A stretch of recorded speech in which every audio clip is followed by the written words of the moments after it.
दोस्तों, ऊपर वाले से कसरत नहीं बरकत मांगिए, क्योंकि कसरत आजमाइश है जबकि बरकत नेमत है। कसरत भी नसीब है लेकिन बरकत खुश नसीबी।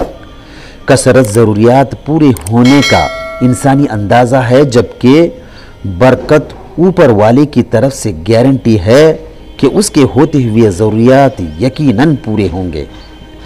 कसरत की ख्वाहिश बेचैनी और बेसकूनी लाती है जबकि बरकत की ख्वाहिश सब्र व खिनात।